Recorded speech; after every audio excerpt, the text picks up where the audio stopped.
नाजरीन अस्सलाम वालेकुम रहमतुल्लाहि व बरकातहू। इस वक्त हम तारीख़ी रूहानी सगर शरीफ तालुक़ा शाहपुर में मौजूद हैं।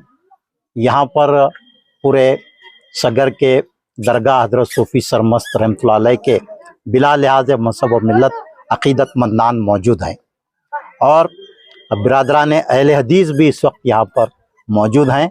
और ये तमाम अक़ीदतमंदान सगर शरीफ की जो दरगाह है हज़रत सूफ़ी सरमस्त रहमतुल्लाह अलैह के सज्जादा नशीन और मुतवल्ली सैयद शाह असदुल्लाह सरमस्त की हिमायत में, उनकी ताईद में जमा है।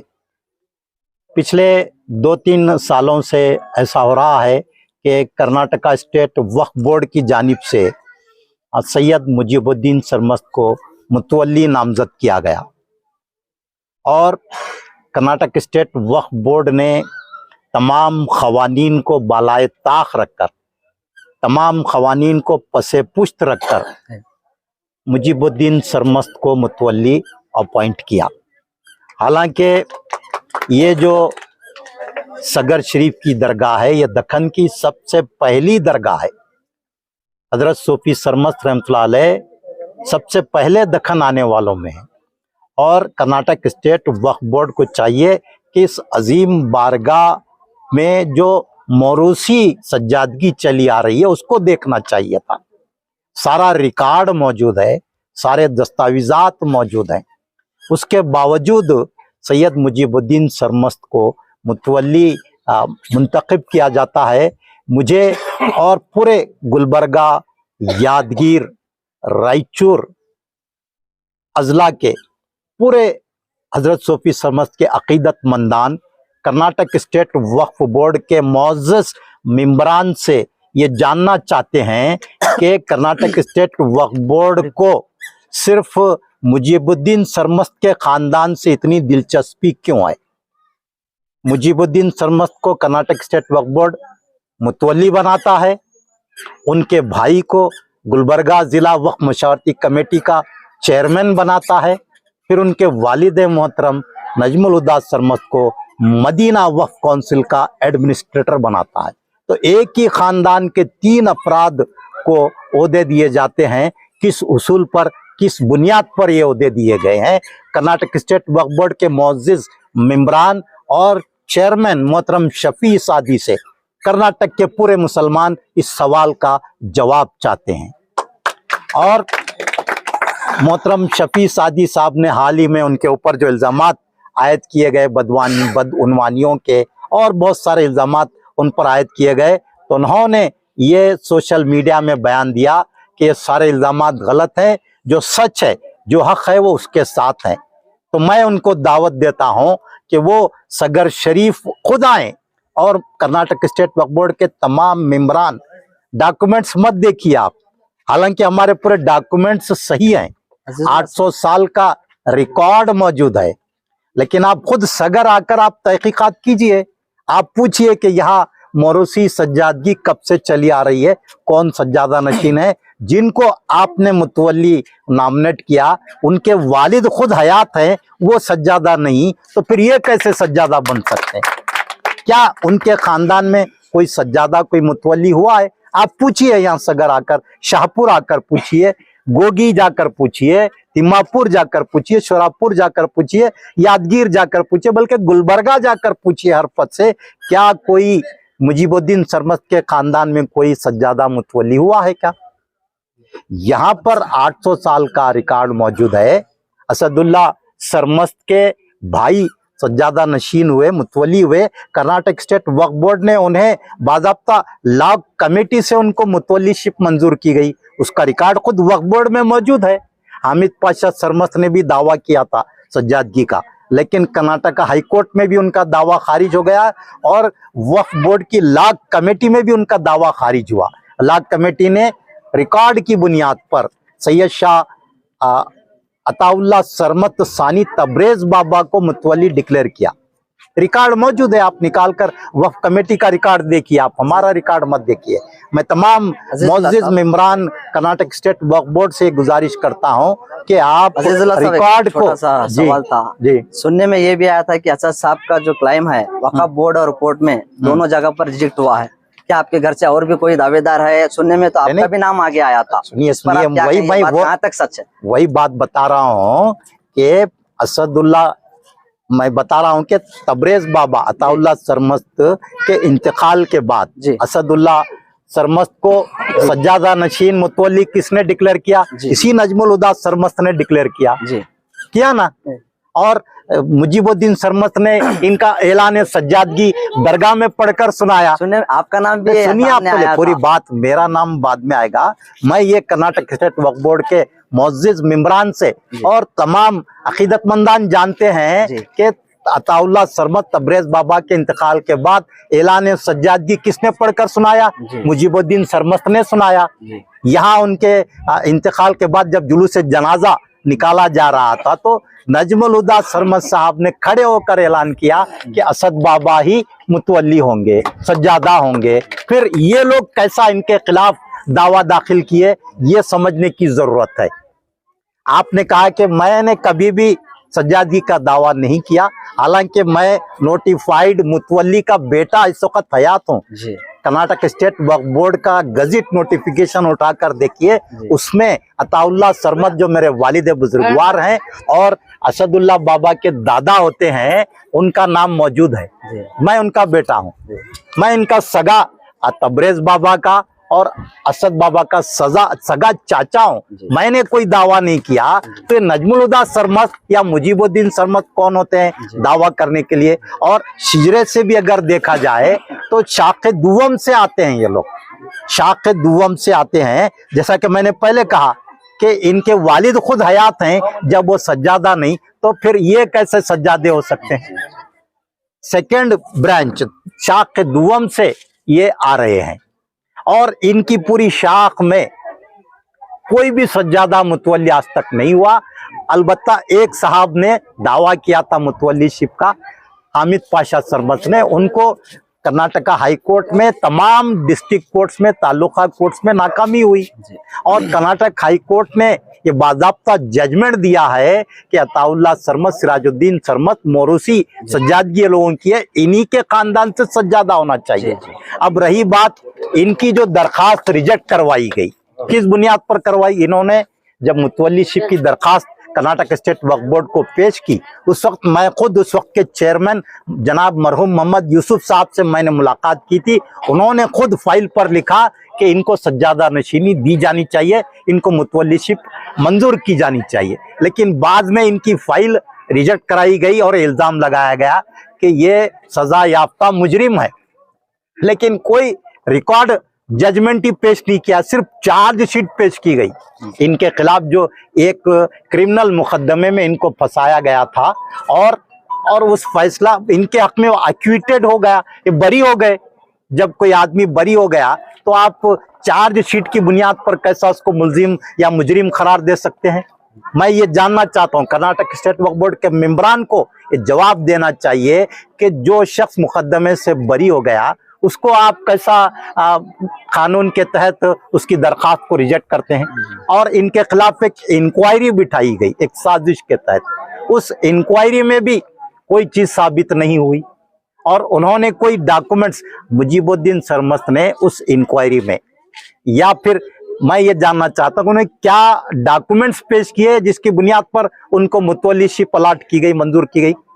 उसके बाद उनकी मुतवल्लीशिप को चैलेंज करने के लिए वक्फ ट्रिब्यूनल में, कर्नाटका हाई कोर्ट में मुकदमात दायर किए गए। इन मुकदमात में भी उन्होंने सिर्फ टाइम पास डेट लेते गए, केसेस को आगे बढ़ाए।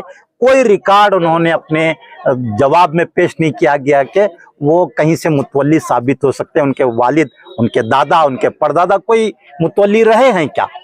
एक भी रिकॉर्ड उन्होंने आज तक पेश नहीं किया। मैं आज भी ये चैलेंज कर रहा हूं कि आप रिकॉर्ड पेश कीजिए कि आपके खानदान में अगर कोई मुतवल्ली हुआ है, कोई सज्जादा हुआ है, तो हम दस्तबरदार होने के लिए तैयार हैं। आप पेश कीजिए। आप खुद अपनी मैंने उनकी एप्लीकेशन पढ़ी है, मुजीबुद्दीन सरमस्त की जो उन्होंने कर्नाटक स्टेट वक्फ बोर्ड में एप्लीकेशन भेजी थी मुतवल्ली बनाने के लिए, उसमें उन्होंने खुद लिखा कि हमारा ताल्लुक सेकेंड ब्रांच से है, सेकेंड ब्रांच से। उन्होंने खुद, आप बताइए, उन्होंने खुद उसमें तस्लीम किया है कि सज्जादा नशीनी की जो शाख चली आ रही, शाख अव्वल में उनका शिजरा ही नहीं मिलता, तो फिर वो कैसा, उन्होंने खुद इकरार करे, उन्होंने खुद अपनी दरखास्त में लिख रहे हैं कि हम सेकेंड ब्रांच में। सेकेंड ब्रांच में कहाँ सज्जादे हुए हैं, वो भी तो होना चाहिए ना। तो मैं यही कहना चाह रहा हूँ कि डेवलपमेंट का नजरिया भी यह है, मुजीबुद्दीन साहब के ज़ेरे निगरानी जो वहाँ पर डेवलपमेंट हुआ है, उस पर आपका क्या कहना है? डेवलपमेंट का इससे कोई ताल्लुक नहीं है। जो डेवलप का भी ये कहना है, काफी सुधार आया है, इस तरह की जो है ना लोगों के विचार रहे थे, वो हम भी कर सकते हैं, आप कोई भी कर सकता है। वो इनकी डेवलपमेंट से कोई मुतवल्लीशिप तय की जाती है क्या? ये हेरिडिटी मुतवल्लीशिप है। यानी आप सवाल गलत कर रहे हैं। अब किसी के घर को जाकर मैं किसी के घर को जाकर डेवलप करता हूँ तो क्या मेरा घर हो जाएगा? हाँ, मैं किसी के, ऐसा कैसा हो सकता है? डेवलपमेंट कौन कर रहा है? वो भी हमारे वालिद के मुरीदैन ही कर रहे हैं, इनके थोड़ी मुरीदैन है। वो कौन कर रहे, कहां से लाए फंड? आप बताइए मुझे, आप अकाउंट्स पेश करो, कौन उनको डेवलपमेंट फंड दिया है? हमारे खानवादे के मुरीदैन ने वो काम किया है। तो डेवलपमेंट की बुनियाद पर कोई मुतवल्लीशिप, ये हेरिडिटी मुतवल्लीशिप है।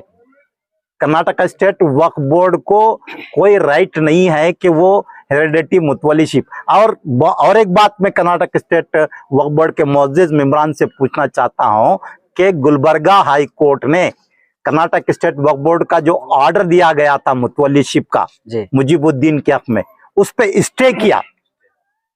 और फिर कर्नाटक स्टेट वक्फ बोर्ड को इतना क्या इंटरेस्ट है कि जिस शख्स को हाई कोर्ट ने स्टे दिया उसी को आप एक लेटर देकर आप संदल मालिक कीजिए बोलकर एक लेटर इश्यू करते हैं? क्या कोई उसूल और जवाबित, कोई कानून कोई है ही नहीं आपके पास, कर्नाटक स्टेट वक्फ बोर्ड के पास? मुअज़्ज़िज़ मेंबरान बताएं कि जिस शख्स की मुतवल्लीशिप के ऑर्डर को Karnataka state high court stay देता है, उसी को कर्नाटक स्टेट वक्फ बोर्ड की जानिब से संदल माली करने का लेटर पुलिस के नाम दिया जाता है। तो आखिर कर्नाटक स्टेट वक्फ बोर्ड में हो क्या रहा है? मैं जनाब शफी सादी साहब से पूछना चाहता हूं कि मैंने जो बातें आपके सामने रखी, इसका जवाब आवाम को दीजिए आप। जिस शख्स को कर्नाटका हाई कोर्ट ने स्टे दिया, आप कैसे उसको संदल चढ़ाने के लिए परमिशन देते हैं? क्या जवाब है इसका शफी सादी के पास? ये मैं आपसे यही, मैं कर्नाटक स्टेट के तमाम मुअज़्ज़िज़ मेंबरान से और शफी सादी साहब चेयरमैन से मैं ये गुजारिश करना चाहूँगा कि आप डॉक्यूमेंट्स को देखिए, आप डॉक्यूमेंट्स देखकर आप फैसला कीजिए। और ये पूरे सज्जादों के नाम मैं पढ़कर सुना सकता हूँ, मेरे पास उनके, ये उनका ही पेश किया हुआ है। ये जो देखिए आप, ये जो शिजरा नसब हेरिडिटी पेडिग्री जो उन्होंने दिया है, ये मुजीबुद्दीन सरमस्त का ही पेश किया हुआ है, मेरा नहीं है। मेरा तो रिकॉर्ड है मेरे पास, उन्हीं का पेश किया हुआ है। उसमें उन्होंने लिखा है, ये देखिए, सैयद मियाँ साहब सज्जादा नशीन हुए, निजाम सरकार में इनको सज्जादा और मुतवल्ली मुंतखब किया गया। उनके बड़े बेटे सैयद मुनव्वर सरमस्त, उन्होंने लिखा है, मुनव्वर सरमस्त का इंतकाल हो गया और उसके बाद सैयद असदुल्ला सरमस्त को सज्जादगी दी गई। और उन्होंने अपने दादा की मौजूदगी में मियाँ साहब के और अपने दोनों चचाओं सैयद इमामुद्दीन सरमस्त, सैयद गुलाम रसूल सरमस्त, इनकी निगरानी में, इनकी मौजूदगी में 18 साल तक उन्होंने संदल माली की, जब कोई एतराज नहीं हुआ। लेकिन 18 साल बाद इनके जो सैयद इमामुद्दीन और गुलाम रसूल है, इन्होंने दावा किया कि ये महरूमुल विर्स हो गए हैं, इनको माश नहीं दी जा सकती। सज्जादगी का दावा नहीं किया, माश का दावा किया गया है, जमीनात का दावा किया गया। सज्जादगी पे कोई एतराज नहीं, उसका पूरे रिकॉर्ड्स हमारे पास मौजूद है। निजाम सरकार के इनके बयानात मौजूद हैं कि हमको असदुल्ला सरमस्त की सज्जादगी पर कोई एतराज नहीं, हमको माश जो है वो महरूमुल विर्स हो गए, इसलिए उनको माश ना दी जाए। तो निजाम सरकार के उमूर मजहबी जो उस वक्त का वक्फ बोर्ड, निजाम के वक्फ बोर्ड का ये फैसला आया कि माश और सज्जादगी दो अलग चीजें नहीं हो सकती।